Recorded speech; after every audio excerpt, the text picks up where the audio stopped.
Assalamualaikum warahmatullahi wabarakatuh. Senang sekali jumpa kembali dengan Wahyudi AS. Kali ini kita akan sajikan seri assessment bagian yang pertama terkait 5 prinsip assessment di kurikulum Merdeka. Tentu ini diperuntukkan bagi siapapun yang ingin memahami kaitan dengan prinsip-prinsip assessment ya di kurikulum Merdeka. Oke, prinsip assessment yang pertama kaitan dengan assessment di kurikulum Merdeka. Assessment itu merupakan bagian terpadu dari proses pembelajaran, ya, memfasilitasi pembelajaran, menyediakan informasi sebagai umpan balik untuk guru, peserta didik, dan orang tua. Ini kalau dijabarkan, perhatikan sebagai berikut. Jadi, assessment itu merupakan sebuah siklus ya, atau rangkaian siklus yang mana assessment, perencanaan pembelajaran, kegiatan pembelajaran itu adalah suatu siklus yang berkelanjutan. Jadi sekali lagi, assessment, kemudian perencanaan pembelajaran, dan kegiatan pembelajaran itu merupakan suatu siklus yang berkelanjutan. Guru merancang pembelajaran itu tentu berdasarkan dari hasil assessment. Jadi guru merancang pembelajaran itu didasarkan dari hasil assessment. Kemudian assessment itu dikembangkan sejak awal perencanaan pembelajaran sehingga kegiatan assessment itu terintegrasi dan berkaitan erat dengan pembelajaran. Jadi assessment dikembangkan sejak awal perencanaan pembelajaran sehingga kegiatan assessment terintegrasi dan berkaitan erat dengan pembelajaran. Karena seringkali kita melakukan proses assessment itu setelah proses pembelajaran selesai baru kemudian dirancang assessmentnya. Tentu itu keliru ya. Karena assessment harus dirancang sejak awal pada saat perencanaan pembelajaran. Sehingga dikatakan bahwa assessment itu terintegrasi dengan kegiatan pembelajaran. Apakah kaitan erat dengan pembelajaran itu apa saja? Yang pertama, terkait dengan kriteria penilaian hasil belajar peserta didik. Yang kedua, assessment itu targeted ya, jadi sesuai dengan kebutuhan belajar. Jadi tidak asal membuat ya. Kemudian assessment itu memberikan pengaruh pada apa dan bagaimana peserta didik belajar. Jadi sekali lagi, assessment itu memberi pengaruh ya terhadap apa dan bagaimana peserta didik itu belajar. Jadi ini adalah prinsip yang pertama. Assessment merupakan bagian terpadu atau terintegrasi dari proses pembelajaran. Yang kedua, assessment perlu dirancang dan dilakukan sesuai dengan tujuan. Oke, jadi assessment itu nanti tujuannya apa atau digunakan untuk apa?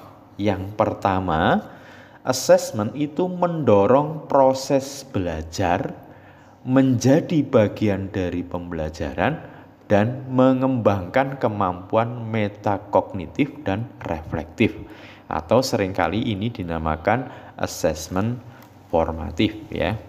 Jadi assessment ini digunakan pada proses atau mendorong proses belajar.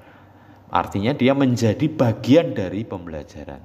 Untuk apa? Untuk mengembangkan kemampuan metakognitif dan reflektif. Seringkali disebut dengan assessment formatif. Berikutnya, assessment digunakan untuk menilai hasil belajar dan mengambil keputusan di akhir dari suatu tahapan.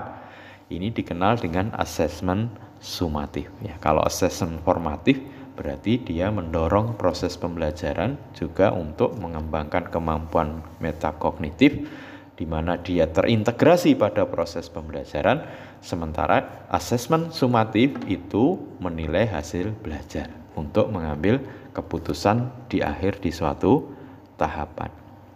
Dan terakhir namanya asesmen diagnosis ya. Nah, digunakan untuk menentukan kebutuhan belajar dan membentuk program pembelajaran individu peserta didik. Misalkan peserta didik yang punya kebutuhan untuk remedial ya, atau pemantapan dari yang sudah dipelajari, atau enrichment atau pengayaan ya, atau mungkin dalam bentuk program-program yang sifatnya individual. Yang tentu ini menjadi sebuah kebutuhan belajar, namanya asesmen diagnosis ya. Itu yang kedua ya. Jadi yang kedua, asesmen perlu dirancang sesuai dengan tujuan ya. Yang ketiga, asesmen dirancang secara adil, valid, dapat dipercaya, memberikan informasi yang kaya bagi guru, peserta didik, dan orang tua mengenai tentunya kemajuan dan pencapaian pembelajaran, serta keputusan tentang langkah selanjutnya. Nah, ini yang perlu dipegang ya, prinsip ini ya. Yang pertama, asesmen yang berkeadilan, artinya tidak menguntungkan atau merugikan peserta didik karena berkebutuhan khusus, serta perbedaan latar belakang agama, suku, budaya, dan adat istiadat, status sosial ekonomi, dan gender ya. Jadi asesmen harus berkeadilan. Jadi tidak boleh menguntungkan atau merugikan peserta didik. Karena apa? Mungkin ada peserta didik yang berkebutuhan khusus, maka ini juga perlu mendapatkan keadilan untuk mendapatkan asesmen yang tepat. Juga perbedaan kaitan dengan latar belakang agama, suku, budaya, adat istiadat, status sosial ekonomi, dan gender. Berikutnya, asesmen harus memiliki validitas yang tinggi. Valid ya. Valid itu mengukur apa yang seharusnya diukur, sehingga informasi yang dihasilkan itu terpercaya. Jadi pada prinsip yang ketiga, terjemahan dari valid itu berarti mengukur apa yang seharusnya diukur ya, sehingga informasi yang dihasilkan itu terpercaya. Yang ketiga, reliable. Reliable itu dapat dipercaya. Dapat dipercaya artinya apa? Bahwa asesmen yang dilakukan itu akan menghasilkan hasil yang konsisten ya. Nah, ini yang perlu diperhatikan. Dan yang terakhir, adil dan objektif. Nah, jadi prinsip yang ketiga, jabarannya adil dan objektif ini harus menggunakan kriteria dan prosedur yang logis. Jadi tidak boleh sifatnya ngaji atau ngarang biji. Artinya ketika kita melakukan proses penilaian, itu harus ada kriteria dan prosedur yang logis, sistematis, dan jelas. Tentu dengan meminimalisasi subjektivitas dari penilai, atau pengaruh subjektivitas penilai itu rendah. Ini adalah prinsip yang ketiga. Jadi asesmen itu harus adil, valid, dapat dipercaya, serta objektif ya. Yang keempat ya, asesmen sebaiknya meliputi berbagai bentuk tugas, instrumen, dan teknik yang sesuai dengan tujuan pembelajaran yang ditargetkan. Nah, tentu ini adalah yang perlu diperhatikan ya. Kita sebagai guru memperkaya pemahaman kita terhadap bentuk-bentuk tugas ataupun instrumen dan teknik dalam melakukan asesmen yang nanti sesuai dengan tujuan pembelajaran yang ditargetkan.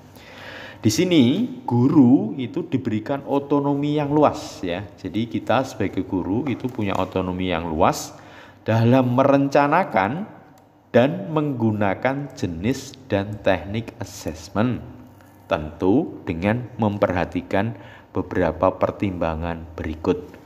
Apa yang perlu dipertimbangkan kaitan dengan otonomi yang luas yang diberikan kepada kita sebagai guru dalam merancang atau merencanakan jenis dan teknik asesmen? Yang pertama adalah karakteristik mata pelajaran. Tentu karakteristik mata pelajaran kita misalkan matematika, IPA, IPS, bahasa Indonesia, bahasa Inggris, dan seterusnya memiliki karakteristik yang berbeda.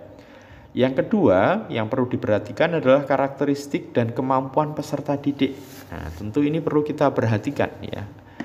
Seberapa sebaran dari karakteristik kemampuan peserta didik kita.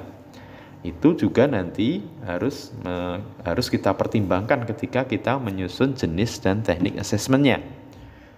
Kemudian yang ketiga adalah capaian pembelajaran. Nah, tentu ada di fase mana peserta didik kita, fase A kah, B, C, D, E, F, dan seterusnya. Dan kita perhatikan capaian pembelajarannya seperti apa. Itu menjadi bahan pertimbangan untuk merencanakan jenis dan teknik asesmen. Yang keempat, tentu tujuan pembelajaran.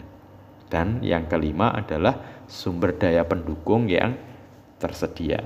Jadi seberapa intake yang ada di sekolah kita, supportingnya mendukung dalam proses pembelajaran, itu menjadi bahan pertimbangan kita merencanakan jenis dan teknik assessment. Nah, ini yang perlu dihindari ya. Jadi yang perlu dihindari, dan ini sering kali dilakukan oleh kita sebagai guru, bahwa assessment kita seringkali berfokus pada assessment sumatif. Apa assessment sumatif? Tadi di depan sudah disampaikan, yaitu yang digunakan berfokus pada hasil ya, atau pelaksanaannya di akhir. Nah, tentu ini harus dihindari. Jadi harus ada perimbangan antara asesmen formatif, asesmen sumatif, dan asesmen diagnosis ya. Kemudian yang perlu dihindari berikutnya adalah teaching to the test. Jadi kita mengajar itu bukan untuk anak-anak itu bisa mengerjakan tes. Nah, itu salah besar ya. Jadi kita mengajar bukan untuk anak bisa mengerjakan tes ya, tapi bagaimana anak-anak bisa memahami kompetensi yang telah diberikan. Nah, berprosesnya itu yang menjadi hal yang jauh lebih penting ya. Kemudian instrumen assessment yang tidak sesuai dengan tujuan pembelajaran. Nah, ini seringkali terjadi karena apa? Nah, tadi di sikel yang pertama ya, di prinsip yang pertama, bahwa assessment itu terintegrasi dengan pembelajaran. Bukan setelah kita melakukan proses pembelajaran, kemudian kita merancang instrumen assessmentnya. Nah, itu yang salah ya. Kemudian melaksanakan assessment hanya sebagai alat untuk mendapatkan data nilai untuk pengisian raport. Nah, ini juga penyakit ya, sering kali kita lakukan sebagai seorang guru.